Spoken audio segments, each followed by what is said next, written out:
ఓం శ్రీ గురుభ్యో నమః. శ్రీ మహాగణాధిపతయే నమః.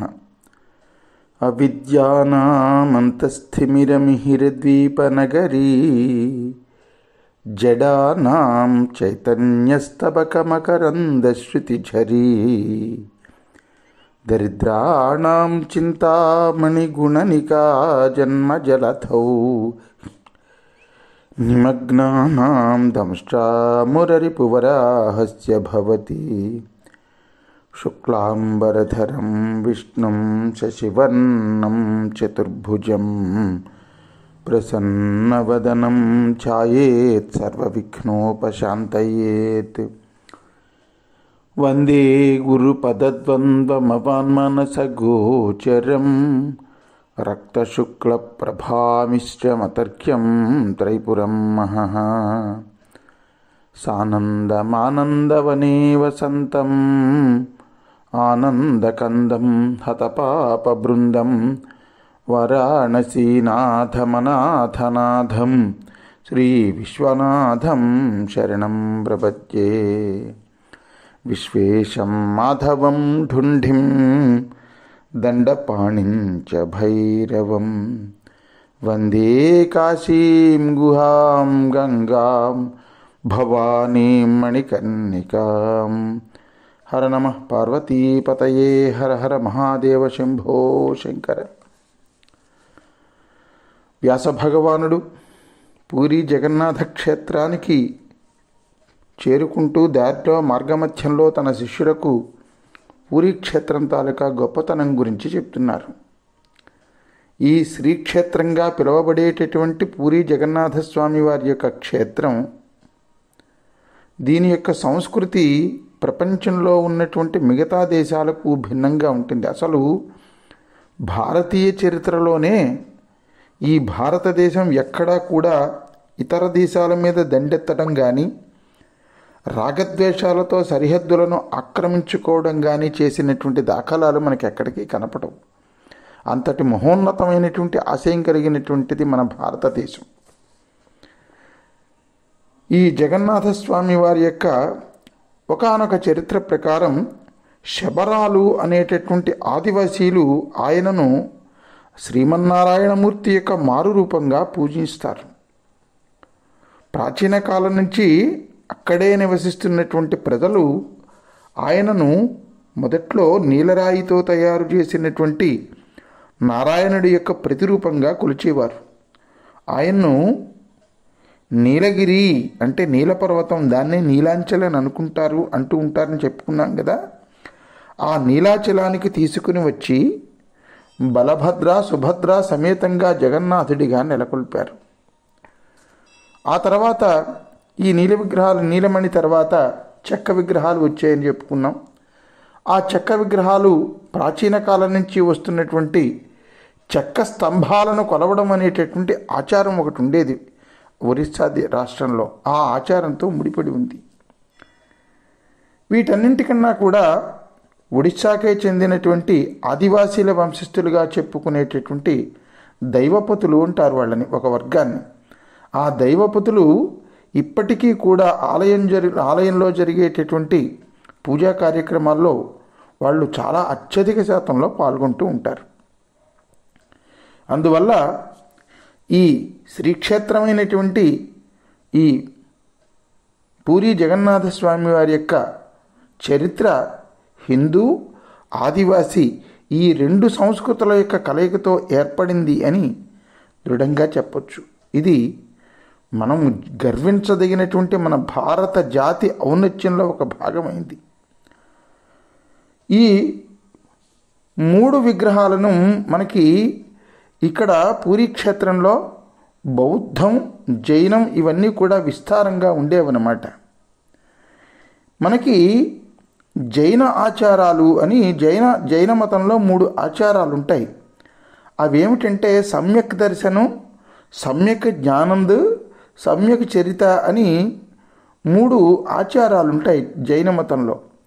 ఆ 3 ఆచారాలకు కూడా ఈ 3 విగ్రహాలు అంటే ఆ జైన ఆచారాలు మూడిటిని వాళ్ళు త్రిరథ అని పిలుస్తారట. ఆ త్రిరథ అని పిలువబడేటటువంటి జైన ఆచారాలకు ప్రతీకలుగా ఉన్నాయా అని ఈ 3 విగ్రహాలు ప్రాచుర్యం చెందాయి. ఆనంద మార్గంగా, మోక్షానికి ఆనంద మార్గంగా పిలువబడుతూ ఉంటాయి. జగన్నాథస్వామి ఆయనే శ్రీ మహావిష్ణువు లేదా శ్రీమన్నారాయణుడు లేదా శ్రీకృష్ణుడు. అలాగా ఆయన పూజలు అందుకుంటూ ఉంటే ఆయన అన్నగారు బలభద్రుడిగా, ఆయన చెల్లెలు సుభద్రగా పూజలు అందుకుంటున్నారు. ఈ ఆలయంలో మనం పూరీ క్షేత్రానికి ఎప్పుడైనా వెళ్ళినప్పుడు చూస్తే అక్కడ భైరవ విగ్రహం ఉంటుంది, విమలా విగ్రహం ఉంటుంది. ఈ భైరవమూర్తినే శివుడి కింద, ఆ విమలామూర్తిని శివుడి భార్య కింద అక్కడ పూజిస్తారు. కాబట్టి ఇక్కడ మనకి ఏమైంది, ఒక పక్కనే నారాయణత్వం, ఇక్కడ భైరవస్వామిని పూజిస్తారు కాబట్టి, శివుణ్ణి పూజిస్తారు కాబట్టి శైవతత్వం, అమ్మవారు కూడా ఉన్నది కాబట్టి శక్తితత్వం. అలాగే జైన మతం, బౌద్ధ మతంలోని కొన్ని భాగాల యొక్క మేలు కలయికతో ఏర్పడి ఉన్నటువంటిది ఈ పూరీ క్షేత్రం. మాధవాచార్యులు ఒక్కరు తప్ప ఈ క్షేత్రాన్ని మనం ఆచార్యులు అని పూర్వం ఎవరెవరినైతే చెప్పుకుంటామో పెద్ద పెద్ద వాళ్ళందరూ కూడా ఇక్కడ దర్శించారు. ఆదిశంకరాచార్యుల వారు 4 ఆమ్నాయ పీఠాలు భారతదేశం 4 చెరగులో స్థాపించారని మనం చెప్పుకున్నాం కదా. ఇక్కడ గోవర్ధన మఠాన్ని స్థాపించారు. అది పూర్వామ్నాయ పీఠము అంటే తూర్పు భాగంలో ఉండేటటువంటి ఆమ్నాయ పీఠాన్ని స్థాపించారు.